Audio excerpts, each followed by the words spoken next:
À la une ce soir, les métiers de la terre à l'honneur au stade Pierre-Aliquer. Le salon de l'agriculture a ouvert ses portes dès hier. Nous y avons promené notre caméra à la recherche d'innovations consacrées au développement durable. Les jardins du domaine de la pagerie, ouverts au public dans le cadre de la manifestation nationale Rendez-vous au jardin. Balade bucolique commentée par un passionné de botaniste dans ce journal. Et puis 1000 visiteurs pour le salon typé au jardin de Belfort au Lamentin. L'événement était consacré à la parentalité. Quelques réactions au cours de ce journal. Voilà pour les titres. Bonsoir à tous. Depuis hier, la campagne s'est donc rapprochée de la ville. Agriculteurs et animaux ont investi le stade Pierre-Aliquer de Fort-de-France pour le salon de l'agriculture. Un rendez-vous placé sous le signe du développement durable. Voici quelques innovations en la matière. Reportage Sandrine Claude. Un camping mobile spécialement équipé pour être en adéquation avec la nature. Au stade de prototype, le concept est innovant. Mao est la première cliente à avoir passé commande. Elle a même participé à la fabrication du produit.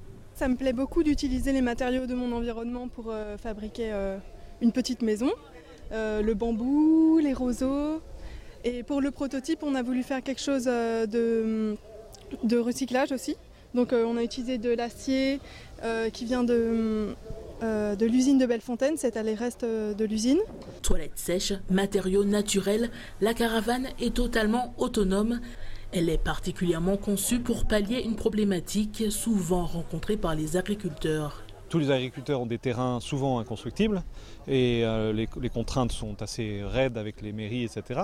Donc on a réfléchi à quelque chose d'autonome, nomade, qui permet d'aller dans un champ où on travaille pour se changer, se reposer, avoir de l'eau, de l'électricité, enfin une autonomie totale et aucune pollution. Ce que vous avez fait, ça doit avoir un sens.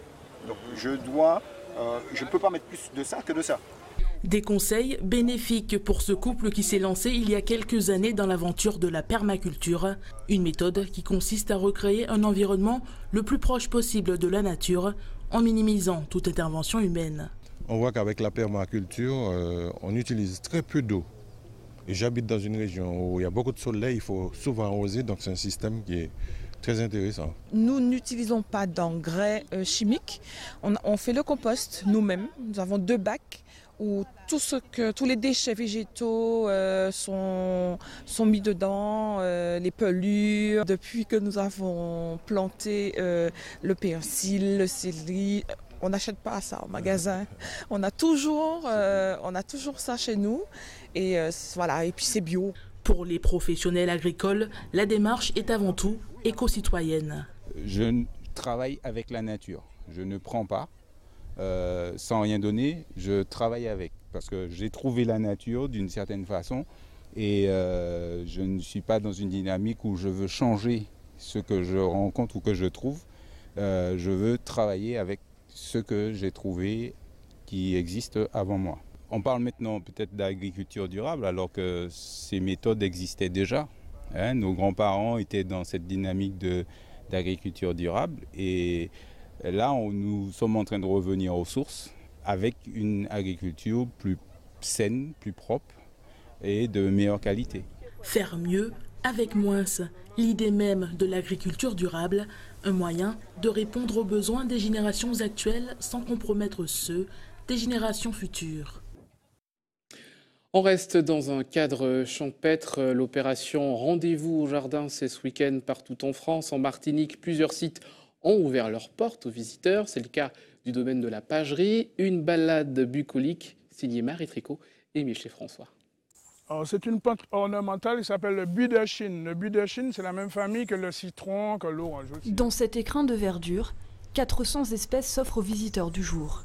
C'est une plante qui a été plantée, qui s'appelle le mabi.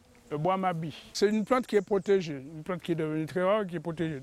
Endémique à la Caraïbe et aux Petites Antilles ou importée d'Afrique, les plantes ornementales côtoient les arbres sauvages. Voici la feuille du poirier. J'ai envie de construire ma maison et mon jardin, donc voilà. Michel est l'encyclopédie intarissable de ce jardin. Il connaît chacune de ses hôtes.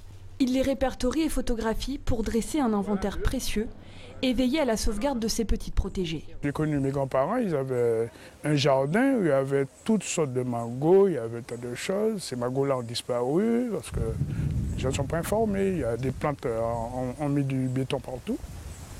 On enlève toutes les plantes et ça, on ne les retrouve plus ces plantes-là. J'ai connu un endroit, il y a une période, il y avait plein de mangue Julie à Fort-de-France.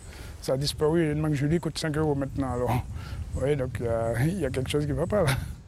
Le travail de recherche est titanesque. Certaines espèces gardent encore jalousement leur secret. C'est un travail qui a commencé il y a à peine un an et demi. Donc nous avons pour l'instant répertorié les espèces de cet espace où nous nous trouvons les jardins de la pagerie. Vous avez pu voir des espèces telles que la rose du Brésil, beaucoup d'autres qui sont très célèbres et en fleurs d'ailleurs en ce moment. Il nous reste à identifier toutes les espèces d'un grand amoureux de la botanique qui était le docteur Rose Rosette, donc dans son espace d'habitation. Et puis n'oubliez pas le parc des Floralies. C'est un travail de fourmi, mais qui n'en est qu'à ses débuts, au balbutiement. De l'herbe au sable, le jardin se retrouve figé sur la toile. La verdure entoure les ruines de l'ancienne sucrerie du domaine. C'est du dessin, de la colle et du sable. Vous avez toute la verdure. Et devant, je vais rajouter par exemple ce bougainvillier qui est là, ces fleurs qui sont là, les psora qui est là. Je vais ajouter tout ça devant, donc ça fera vraiment un jardin.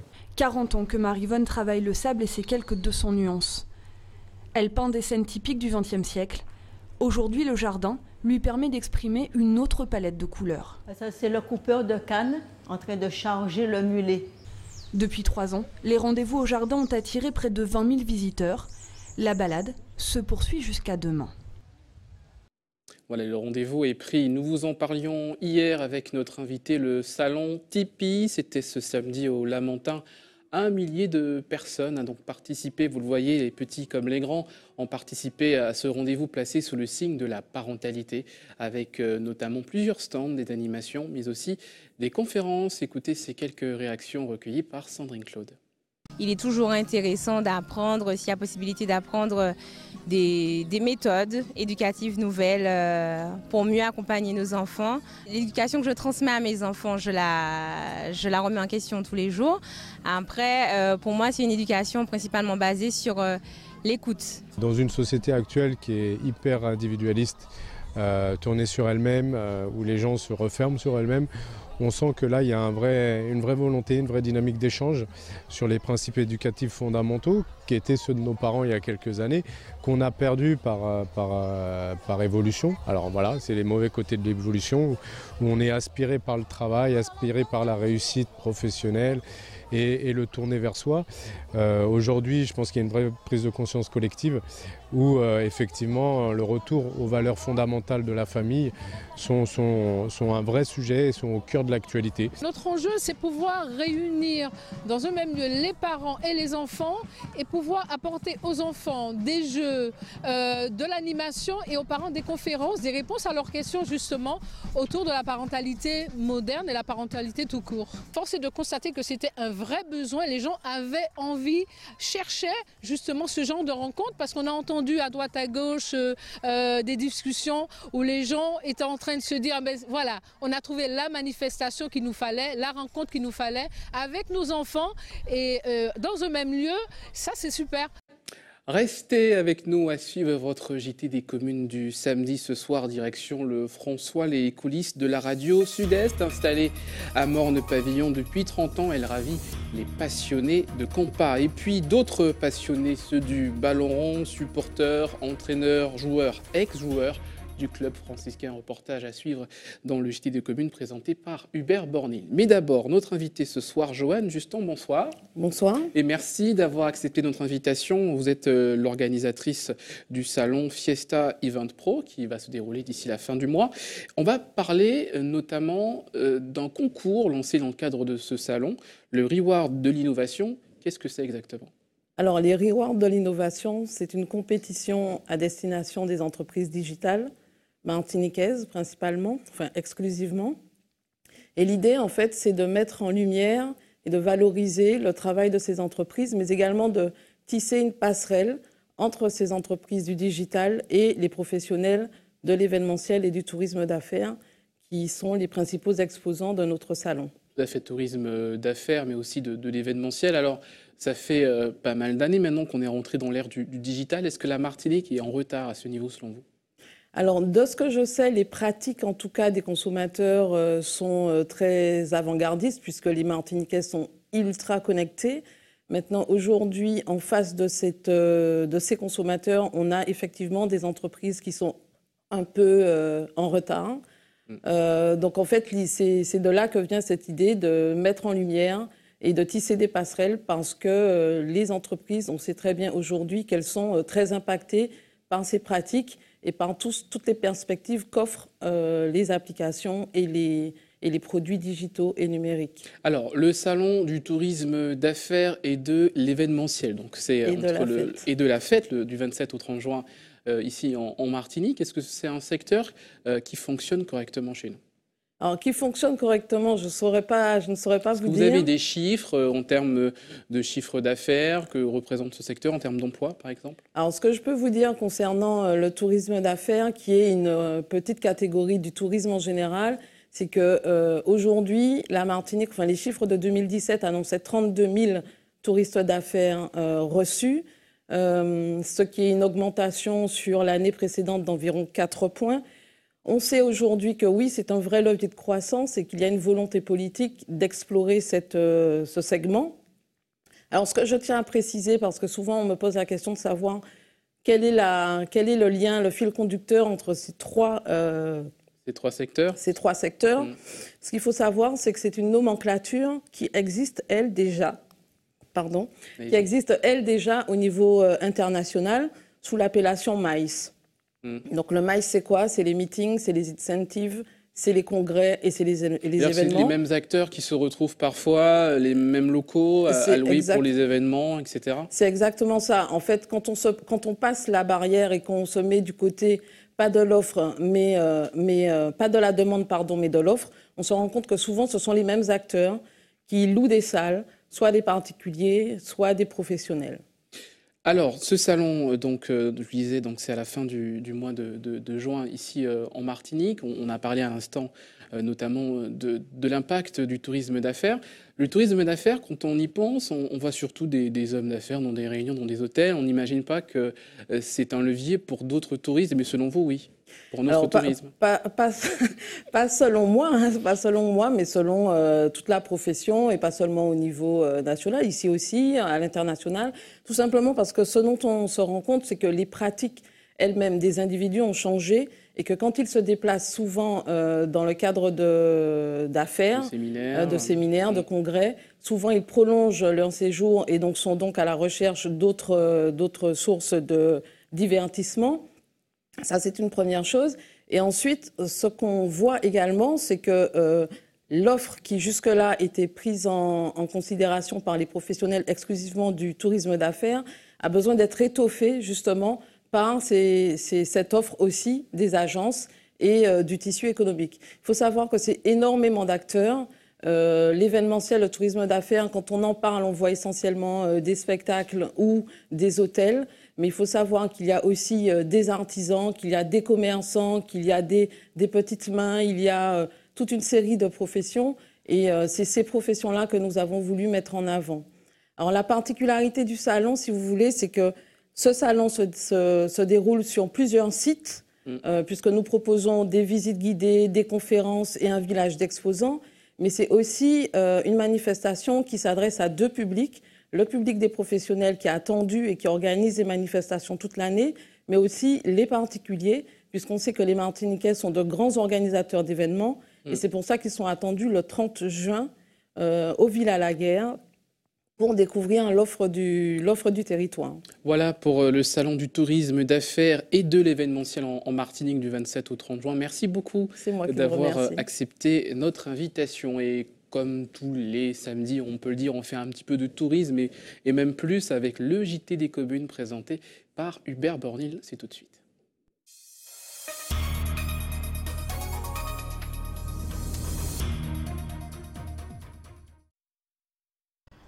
Yol Football, une église qui s'appelle Saint-Michel. On a fait bien sûr l'illustration de la commune qui nous accueille, le François. Nous intervenons seulement 2 mois après les fortes intempéries qui ont marqué cette vie communautaire. La vie reprend son cours à peu près normalement, même s'il y a encore quelques difficultés liées au sargasse. Mais il y a du bonheur. Nous parlerons du club franciscain et de ses victoires, de son palmarès. Nous rencontrerons d'ailleurs en fin d'émission son président. Nous irons faire un saut tout en haut du morne pavillon pour découvrir la radio Sud-Est, très écoutée en Martinique. Voilà pour le sommaire. C'est parti pour quelques minutes d'intense plaisir et de découverte à Terre, François.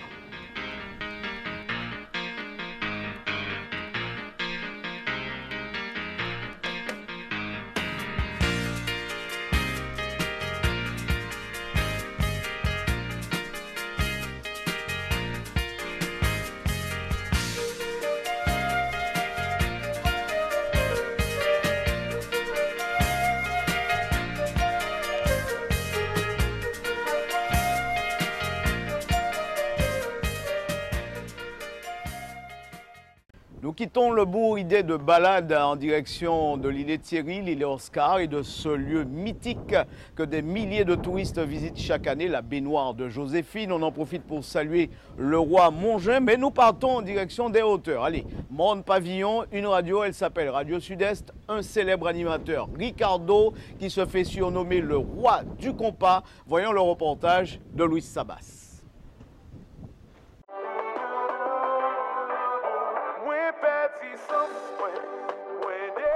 Du compas, la signature de la station.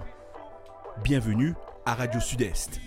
Sur les ondes, l'animateur phare, Ricardo, le président du compas. L'album de Vibe. Très bel album. Sur la Radio Sud-Est. Plus de 20 000 auditeurs se branchent quotidiennement pour suivre sa programmation. Rémi, tu nous appelles d'où? Il n'y a pas de problème, l'album a gagné, l'album qu'il y a là sur les ondes de Radio Sud-Est. Bon après-midi. Un succès construit au fil des ans. Passionné de radio, il a débuté il y a une trentaine d'années à la naissance de Radio Sud-Est. Vibe sur la radio. Ma carrière était dans le quartier, je crois que Casco. Il y a un gros parcours à faire pour monter en radio. Alors moi-même, je suis parti des fois à 4h du matin, puis c'est pour faire émission des fois à 6h du matin. Je suis parti des fois à 4h du matin, je fait trajet dans le noir, dans le CA, pour monter Radio Sud-Est. Et moi, je dit comme ça, on est en passion pour aller dans le noir comme ça. Ce bénévole ne compte plus les heures passées dans ce studio. Derrière son micro, il a vu la technologie faciliter le travail d'animateur. À l'époque, c'était du vinyle, et des bonnes magnétiques pour faire tourner la radio le soir en automatique. C'était très difficile, c'était des vinyles. Et la radio a changé, maintenant tout est formatisé, nouvelle technologie, et maintenant c'est ordinateur, un peu de tout quoi. Et bon, on est toujours en CD, mais vinyle c'est fini. Salsa, compas, musique traditionnelle, zouk, rétro ou info. Depuis le début des années 2000, Radio Sud-Est se place dans le top 10 des stations de Martinique. Née du boom des radios libres des années 80, elle se voulait la voix de ceux qui n'ont pas de voix. Aujourd'hui, elle résiste dans un secteur très concurrentiel. Nous avons longtemps été la première radio associative à pouvoir se classer à ce stade-là. Parce qu'il faut savoir qu'aujourd'hui, la concurrence est rude et que vous avez donc des radios commerciales qui ont des moyens extraordinaires, bien plus importants que les nôtres. Et donc, à ce moment-là, vous êtes dans une situation qui demande qu'il y ait en permanence de la recherche de financement. Et là, nous les trouvons notamment grâce à des soirées que nous organisons, grâce à quelques petites subventions et puis grâce à la publicité notamment. Située au sommet du Morne Pito, à près de 300 mètres au-dessus du niveau de la mer, Radio Sud-Est couvre une grande partie de la Martinique. Mais le secret de sa réussite, c'est la présence d'animateurs comme Ricardo. Ils se donnent sans retenue. Merci un peu tout le monde qui branche 89.3. Afin de partager leur passion musicale et leur amour de la radio.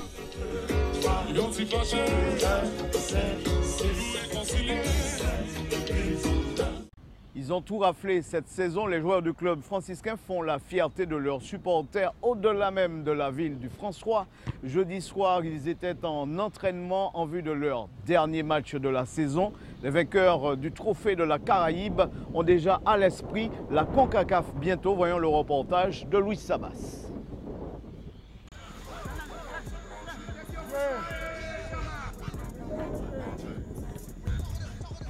C'est une simple séance d'entraînement,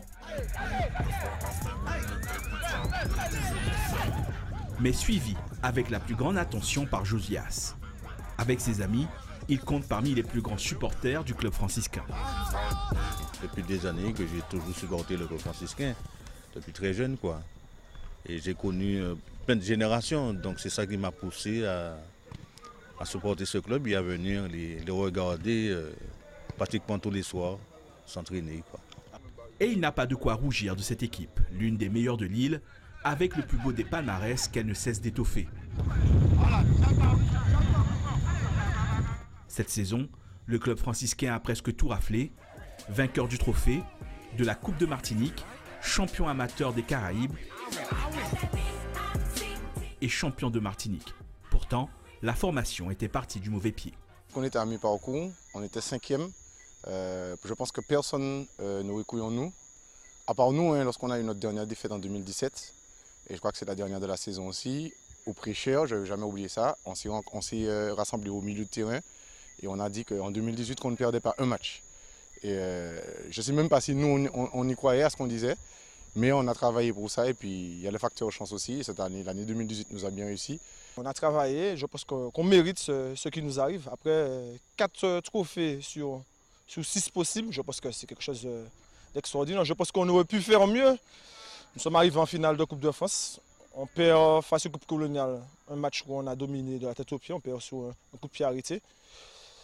Ça a été compliqué pour nous. Ensuite, on s'est remobilisé. Un succès dû au travail et à la maturité de l'équipe. Le moyen d'âge, c'est à peu près 26-27 ans. C'est pourquoi je disais aux confrères que cette année, on avait une équipe mieux. Et c'est pour ça qu'on a pu franchir un palier, parce que les joueurs savent à quel moment il faut osciller au niveau de jeu. Et à quel moment il faut être sérieux. On a travaillé beaucoup tactiquement aussi. Cette réussite est suivie même par les joueurs pros. Yanis et Patrick évoluent à Nice. Formés au club franciscain, ils n'ont rien raté du parcours de leur ancienne équipe. J'ai beaucoup suivi, puisque j'ai des amis ici. J'en ai quelques-uns, donc je suis leur parcours. Même quand ils étaient dernièrement à Saint-Domingue, j'ai suivi le match, c'était à 2 h du matin, j'ai suivi jusqu'à la fin. Mais pour moi, c'est toujours un plaisir de revenir ici, tout en sachant que j'ai joué ici, j'ai tout fait ici. Je suis souvent leurs performances, les matchs de championnat. Je suis tous les matchs à peu près et je sais qu'est-ce qu'ils font, l'équipe, je connais presque tous les joueurs. Mais la fin de la saison de football martiniquais ne marque pas l'arrêt des matchs pour autant. Pour sa première participation, le champion CONCACAF amateur de la Caraïbe est qualifié pour la Champions League CONCACAF. Une première pour un club antillais-guyanais. Une compétition qui s'est jouée déjà en 2 phases. La première phase où nous avons remporté le tournoi à Saint-Domingue, champion de la Caraïbe des clubs amateurs. Et puis nous avons effectué 1 mois après en Jamaïque un match de barrage contre une équipe professionnelle de Trinidad. Et ce qui nous donne accès à la poule professionnelle de la compétition CONCACAF. On aura au moins la chance de connaître notre adversaire au moins 1 mois à l'avance. À nous de bien trouver les informations nécessaires pour pouvoir en tout cas bien recevoir cette équipe. Dans le détail, l'adversaire du club franciscain n'est pas encore connu, mais il devrait être le champion du Nicaragua.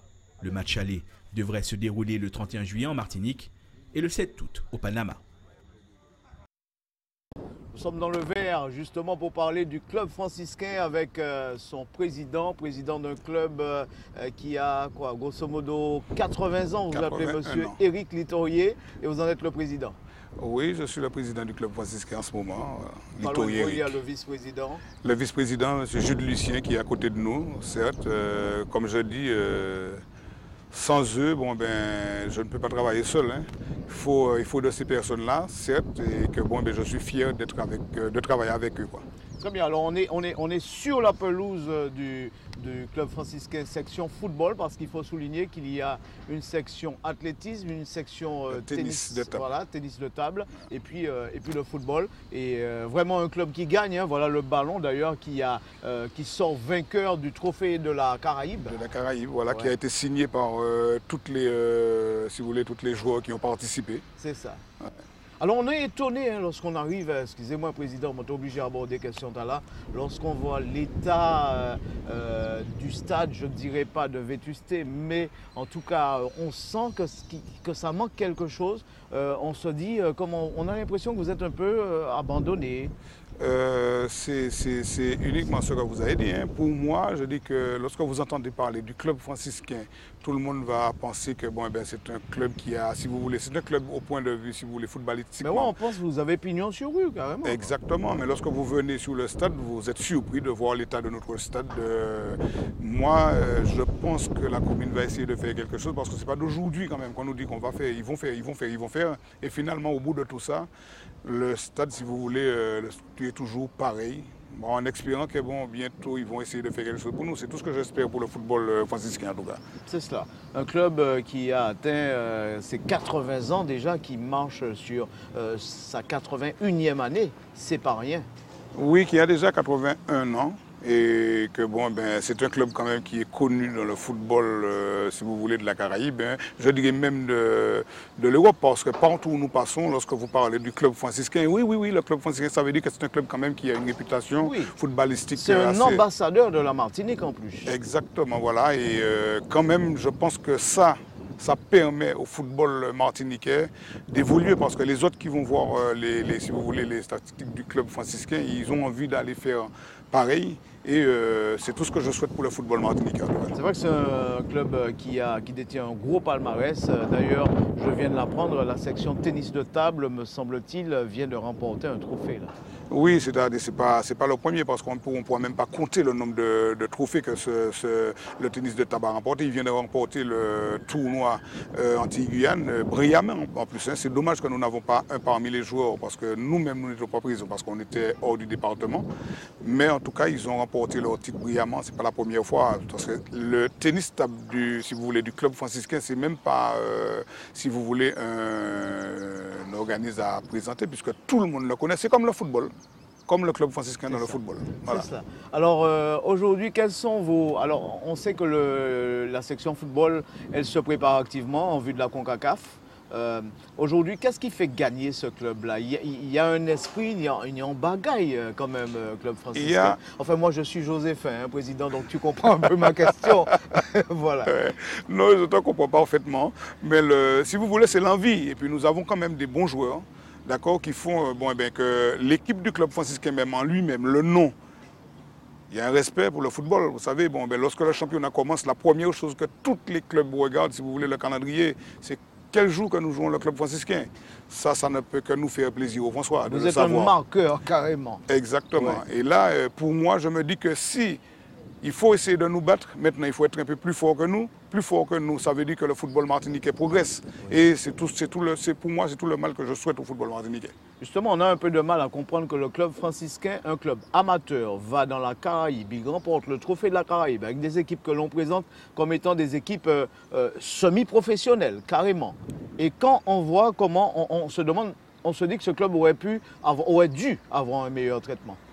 C'est-à-dire qu'au sein de la Martinique même, je dirais au François, puisque la Martinique, je ne vais pas parler de la Martinique, parce que quand même la Ligue fait ce qu'il peut pour nous, et je dirais même la CTM aussi d'ailleurs, fait ce qu'il veut sans pour citer des autres personnes à côté qui essaient de nous aider. Maintenant, pour moi, je dis qu'effectivement, la dimension du club, il nous manque pas mal de choses, et tout ce qui nous manque là, c'est financièrement pour essayer d'avancer plus loin, pour porter le football martiniquais plus loin. Maintenant, je pense que avec ce que nous venons de faire et ce que nous sommes là-dedans, nous sommes en train de faire, je pense que l'instance, si vous voulez, des entreprises, si vous voulez, toutes les personnes qui voudraient aider les sponsors, je pense que là, ils vont voir que le football martiniquais peut aller plus loin.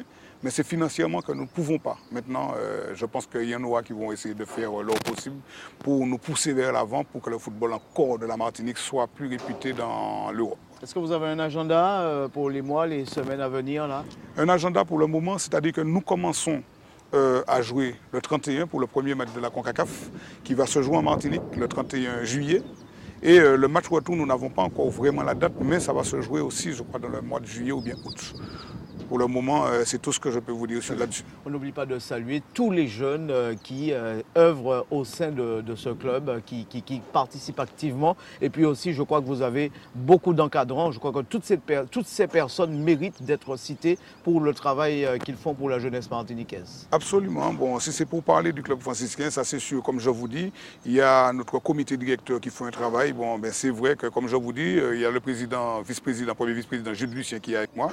Et que moi je les félicite d'ailleurs, parce que nous nous entendons, il faut dire que bon, ben, il y a des moments auxquels ça ne va pas, parce que nous ne pouvons pas avoir les mêmes idées. Bon voilà, je vais citer M. Joël Malune qui est à côté là aussi, qui est un monsieur qui fait un travail, mais moi je ne peux même pas citer son travail. Monsieur Litoyer, on ne va pas se séparer sans parler de ces jeunes qui font le club, de ces encadrants, et puis aussi je crois que vous avez des gens qui vous aident. Oui, voilà, je dirais merci à tous nos sponsors. Ça c'est sûr, surtout les sponsors qui nous suivent pendant toute la saison. Et puis les joueurs, les jeunes qui donnent leur âme, je dirais, sur le terrain. Je leur remercie et puis qu'on continue sur la lancée pour au moins, si vous voulez, parler du football de la Martinique. Parce que lorsque nous sommes à l'extérieur, c'est la Martinique. Pour moi, je parle du football de la Martinique et remercier je dis bien, tous les membres du comité, sans exception. Je ne vais pas les citer, mais en tout cas, ils savent qu'ils sont là. Et puis les supporters. Ah oui, ça c'est sûr, les supporters avant tout, parce que sans les supporters, quand même, nous jouons sur un stade désert. Non, ça c'est sûr. Nous avons quand même, si vous voulez, quelques sportifs et supporters, c'est-à-dire que c'est le club franciscain et la Samaritaine, il me semble, qui a en ce moment le plus de supporters. Mais je les remercie et leur demande en plus en matière de venir. d'agenda, très rapidement, on arrive au bout. En matière le 31 juillet déjà pour le match, si vous voulez, le match aller contre le Nicaragua en Martinique. Et on est dans la CONCACAF, hein? Oui, dans la CONCACAF. Oui. Et si vous voulez, pour le match retour, qu'on n'a pas encore vraiment la date. Très bien. Eh bien, on espère que tout le monde aura entendu votre voix, Monsieur Litoyer, président du club franciscain. On vous remercie de nous avoir accueillis ici. Et puis, on souhaite longue vie au club franciscain. Eh bien, je vous remercie. Au nom de tous les supporters, tout le comité directeur du club franciscain, les joueurs et les cadres techniques. Et puis, pour ne pas vous dire encore une fois, à TV, bravo, et puis bonne continuation sur le travail que vous faites. Merci en pile. Merci. Merci de nous avoir suivis. Quant à vous, on vous souhaite une très belle soirée et on se retrouve la semaine prochaine dans d'autres lieux pour d'autres aventures. À bientôt.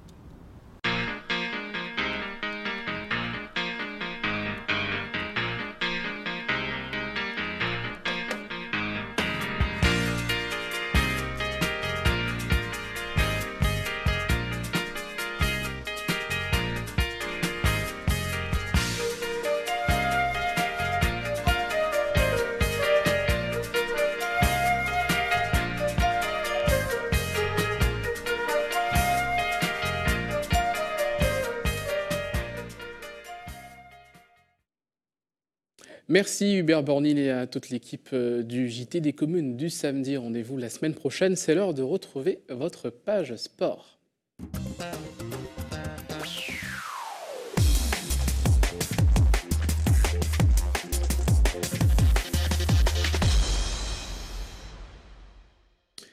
Le sport, et on commence tout de suite avec du cyclisme. Les images du championnat de Martinique sur route qui s'est déroulé cet après-midi au menu 12 tours de circuit entre 4 croisés le François.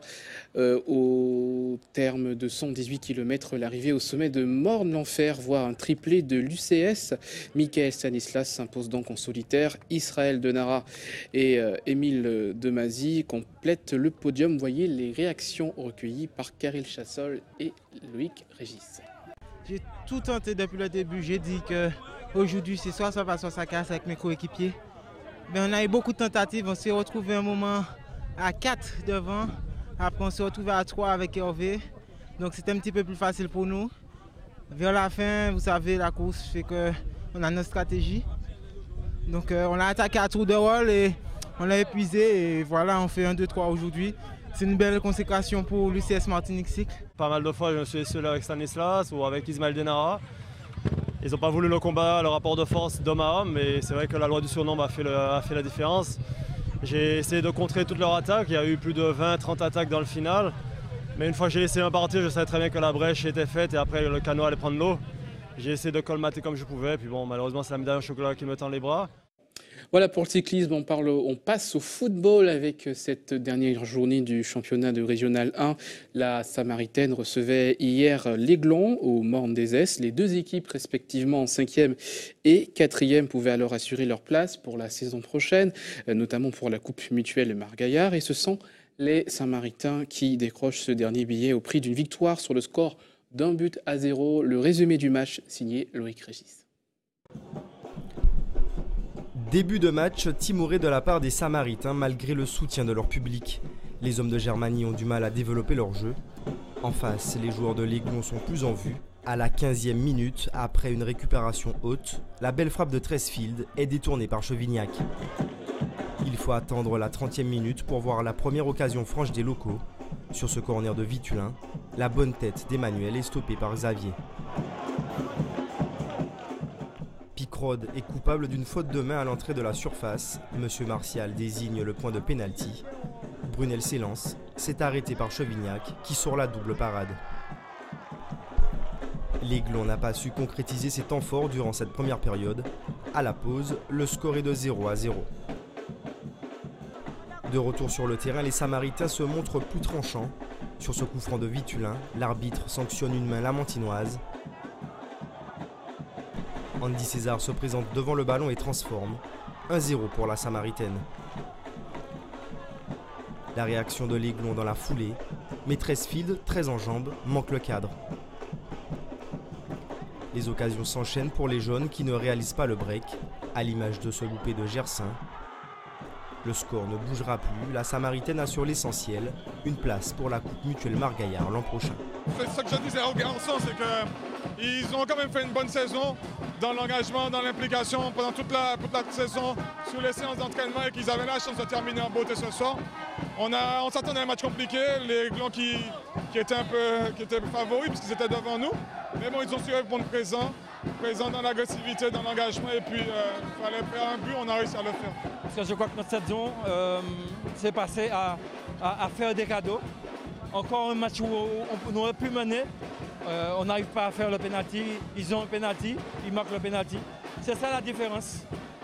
Pour avoir un meilleur Aiglon, il faut avoir des joueurs capables de faire ce genre de différence. Toujours hier soir, le RC Rivière-Pilote a battu le RC Saint-Joseph 2-0. Cet après-midi, l'intérêt de cette dernière journée du championnat de R1 était de savoir qui serait le troisième à descendre en R2. Et c'est le Good Luck, battu 4-2 par le Golden Lion. Dans le même temps, le Golden Star est sorti vainqueur du derby Foyalais. Pour le reste, la victoire du champion 3-1, partage des points entre l'Essor et le New Star. Enfin, le CS Casse-Pilote a battu l'émulation. Au classement général final, le champion, c'est le club franciscain. Il disputera la Coupe mutuelle Margaillard la saison prochaine en compagnie du Golden Lion, du club colonial et de la Samaritaine. Sont relégués en R2 le Good Luck, la JS Eucalyptus et le CS Casse-Pilote. Voilà pour les résultats de Régional 1. Pour terminer cette page sport, quelques mots de basket. Au masculin, le Golden Lion s'est qualifié pour la finale du championnat de France de National 3. Les Joséphins ont battu ce matin le BC Libiennois sur le score de 60-56. En revanche, les femmes de la Gauloise ont été battues 69-39. Le Golden Lion qui sera donc opposé en finale à Aix-Venelle. Et c'est la fin de cette édition. Avant de vous quitter, je vous rappelle les principaux titres développés dans ce journal. Le salon de l'agriculture en Martinique au stade Pierre-Aliquer de Fort-de-France avec des innovations liées au développement durable présentées, des campings mais également la permaculture. Une visite du domaine de la Pagerie, classée monument historique. L'ancienne sucrerie transformée en musée possède un jardin botanique remarquable. Une visite ouverte dans le cadre de l'opération Rendez-vous au jardin. Et puis nous avons parlé de ce salon, le salon Tipeee, un succès pour ce rendez-vous consacré à la parentalité avec plusieurs actions proposées, des conférences mais aussi des actions. 1 millier de personnes ont participé à ce rendez-vous. À suivre, l'information nationale et internationale avec nos confrères de BFM TV, juste après la météo présentée par Ruth Fortuna. À 20h, pas de ça entre nous, votre divertissement. On se retrouve demain avec grand plaisir.